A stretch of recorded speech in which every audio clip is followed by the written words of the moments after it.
I want to welcome you again to our series of presentations from the Bible on the topic, the crippling effect of fear. We have taken ourselves through the Bible and we have seen how fear can interfere with the normal life of individuals. We saw how fear, if you respond negatively to fear, you can easily make wrong decisions. You can also make wrong actions. You can speak wrong words, and they will bring problems in relationships and in the total life as we live it here on earth.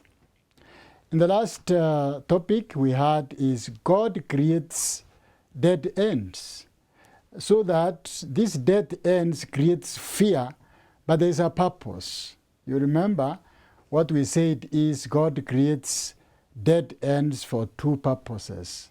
One, to humble us so that we know that God is in control of everything. Because prosperity brings pride. Prosperity makes one take things on his or her own hands. And things are not going to be okay if we take things on our own hands. That's one. Two is God has said that he wants to increase our capacity to handle the blessings he brings our way and yet remain giving credit to him. So in the event of creating capacity, he creates dead ends. And the dead ends creates fear. And that fear shows our limitations so that we can always relate to God. The third one is we want to come up with a topic to this time which says there is a God in heaven. As God is in heaven and is in control of the affairs of this earth, we want to see how he does these things and controls the affairs of this world. I'm thinking of the story of Nebuchadnezzar in the book of Daniel chapter 2. The book in Daniel chapter 2, God wants to reveal that he is the one who controls the affairs of human society, the affairs of this world. So in chapter 2, God creates a dead end, a scenario that creates panic and fear in a monarch, in a king who had taken all credit of what he has done. And that one was Nebuchadnezzar. So God gives him a dream. But with the dream, he creates a dead end so that he can reveal himself as the one who solely controls the affairs of this world. So in Daniel 2, chapter 2, verse 1, we read these words. Now, in the second year of King Nebuchadnezzar's reign, Nebuchadnezzar had dreams, and his spirit was so troubled that his sleep left him. So now here is God bringing a dream to a pagan king. And then he creates a dead end. The dead end is he makes the king forget the dream. And so the king now panics. The king is gripped with fear because there's no doubt the the dream was very important to him. What he saw, he really wanted answers. But unfortunately, he remembers he dreamed, but he does not know what he dreamed, leave alone the meaning of the dream. Then now, Nebuchadnezzar begins to see how to go around this fearful situation in which he finds himself. So what he does is he calls his advisors, his state house counselors, people who had helped him severally in the former situations in which the king found himself. So he calls them and tells them, I am in a problem and I want your way out. And so he tells them that I had a dream, but unfortunately I have forgotten the dream. So now in verse 2, he says, then the king gave the command to call the magicians, astrologers, sorcerers, and the Chaldeans to tell the king his dreams. So they came and stood before the king. So that this dead end, we want to see, my dear viewer, that God is behind the curtains driving the history and the affairs of this world. So now he has forgotten. He calls the kings, his counselors. And the counselors are very interesting. The titles of the counselors are very interesting. It's a king who sought answers from astrologers. It's a king who sought answers from magicians. It's a king who sought answers from sorcerers and from his wise people called the Chaldeans. That's very interesting. No wonder God creates a dead end so that he can direct this pagan king to the right source of one who brings solutions to the problems facing the people in the world. And so when he says, I have a problem, tell me, then the counselors have no idea. They have no idea. So they tell him from verse 3, 4, 5, and the king said to them, I have a dream, and my spirit is anxious to know the dream. The king tells him he's anxious, he's fearful, he's in a dilemma, he's in a panic situation. He wants to find answers. Verse 4 tells us, Then the Chaldeans spoke to the king in Aramaic, O king, live forever. Tell your servants the dream, and we'll give the interpretation. The king answered and said to the Chaldeans, My decision is firm. If you do not make known the dream to me and its interpretation, you shall be cut in pieces, and your houses shall be made heaps of ashes. However, if you tell me the dream, in its interpretation you shall receive from me gifts, rewards, and great honor. Therefore, tell me the dream and its interpretation.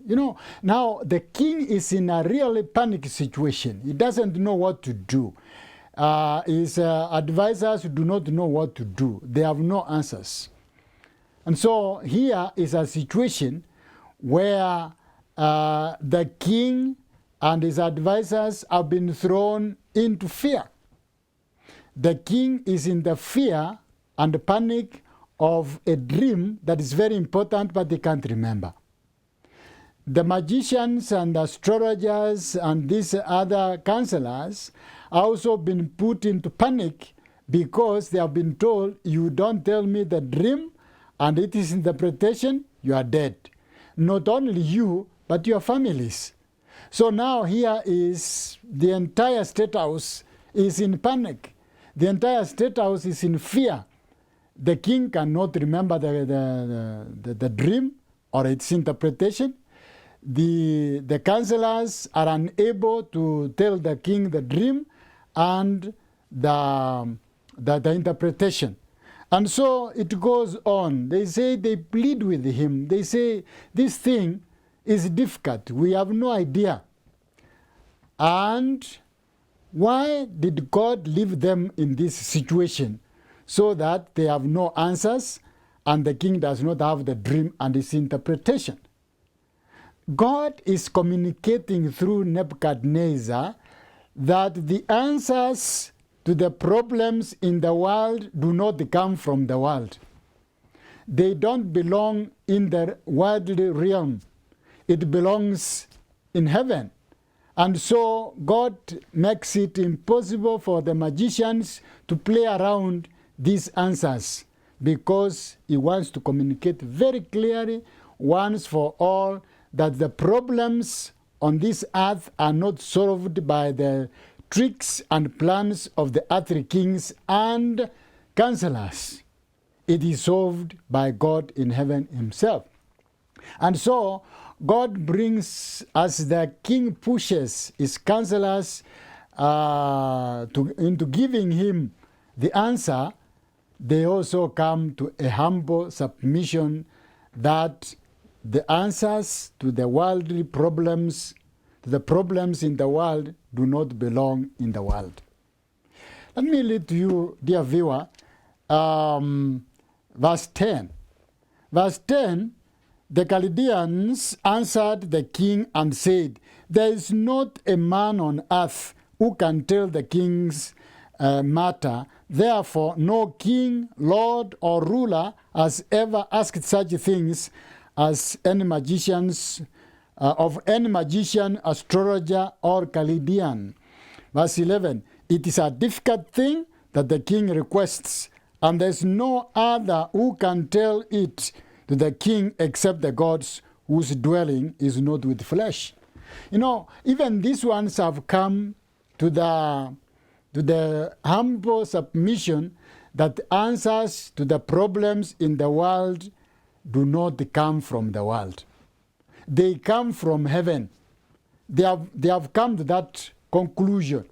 And they are telling the king, please, they don't belong here.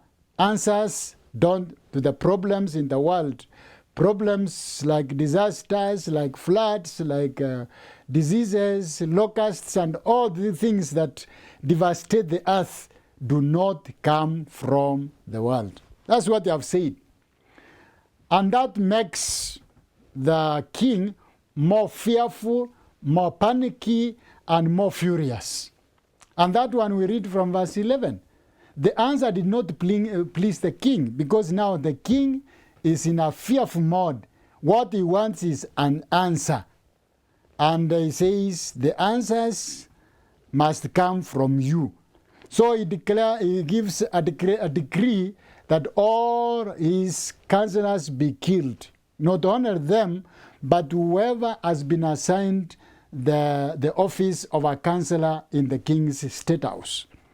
Verse 11 says, it is a difficult, verse 12, for this reason the king was very angry and very furious and gave the command to destroy all the wise men of Babylon. And here it also introduces that when he says all the wise men of Israel, now includes even Daniel and his friends who were not consulted anyway. In this way, the king had given first priority to his astrologers, to his magicians, and people who consult the demonic world to provide answers that will bring control of the world. And God is saying, when it comes to solving a problem facing the people in the world, don't look for it in this world.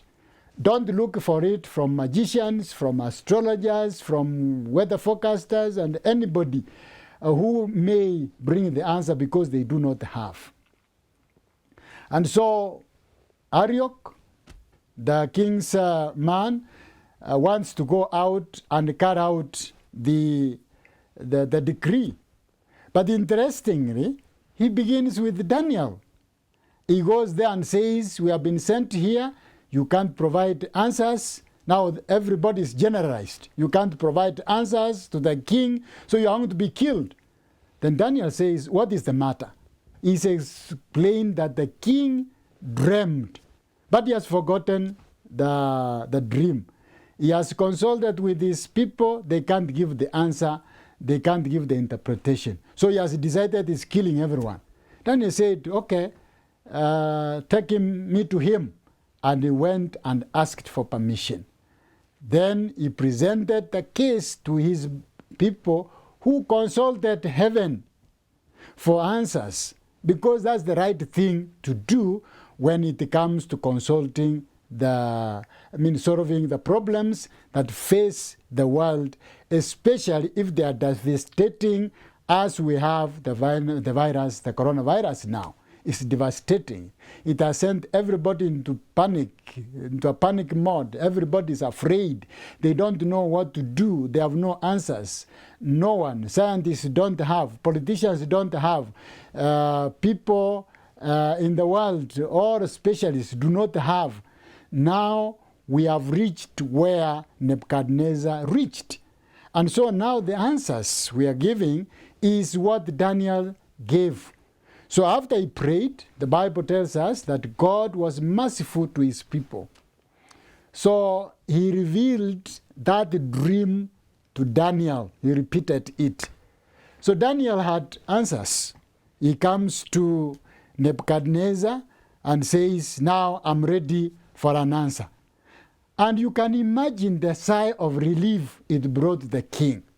Not only to the king, but also the magicians and astrologers and those people who worked by the influence of magic and demoniac powers. Because if Daniel provided the answer, they are also safe. So they must have been very happy. The magicians were very happy. The king was happy and relieved. And Daniel's friends were also happy because they would be spared. And so when Daniel comes, verse 24, he says, therefore Daniel went to Arioch, whom the king had appointed to destroy the wise men of Babylon. He went and said to him, do not destroy the wise men of Babylon. Take me there before the king, and I will tell him the interpretation. And you can also know that even Arioch must have been very happy, because executing people is not an enjoyable game.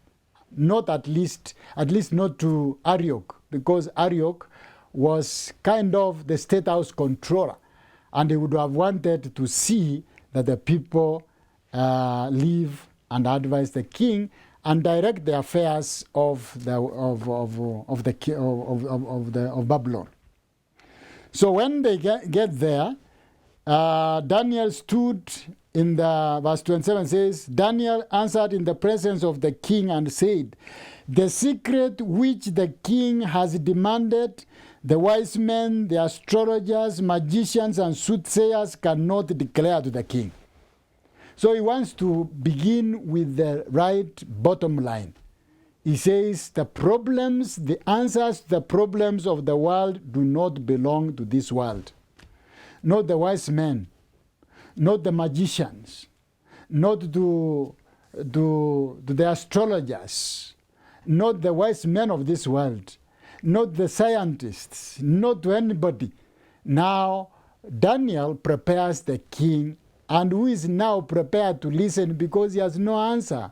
He's in a panic mood. He can't eat. He can't move freely. He's now in a panic mood.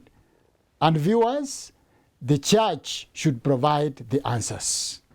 In a panic world like this, we've got to come in and provide the answers. And the answer we have is what Daniel told Nebuchadnezzar. What Daniel told Nebuchadnezzar is the answer that needs to be told to all the presidents and the kings and leaders of this world who have been intimidated and who are fearing the situation, the spread of the pandemic. So Daniel goes in and goes to say, let me make it very clear, we are not able, nobody is able to do. Not magicians, not anybody. Now he wants to come to verse 29 and says, "First for you," verse 28 says, "But there is a God in heaven." That's where the whole thing is.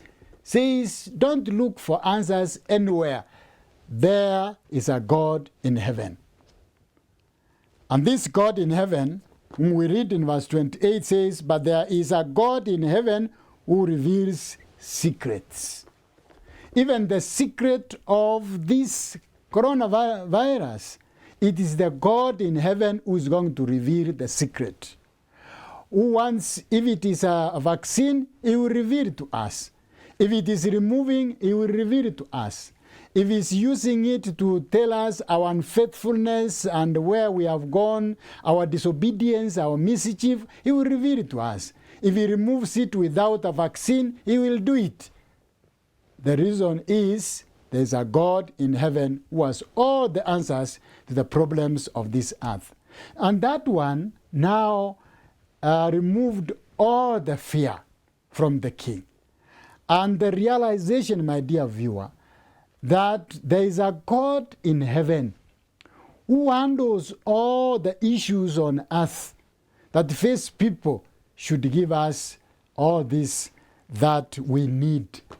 And so when he told him, the king, you saw a statue, a big one, with different metals. On top was the gold. And he told him the interpretation of the gold, "It is your kingdom, O king." Then there is a second one, which was that of bronze. He told him, after your kingdom, it will pass away, another kingdom will come. And that was the kingdom of the Medo-Persia. And then he said the Medo-Persia will not also rule forever. There will come another one represented by iron, that of the Romans, the Greeks, that of gold, that was of Babylonians. Then silver was of the Medo-Persians.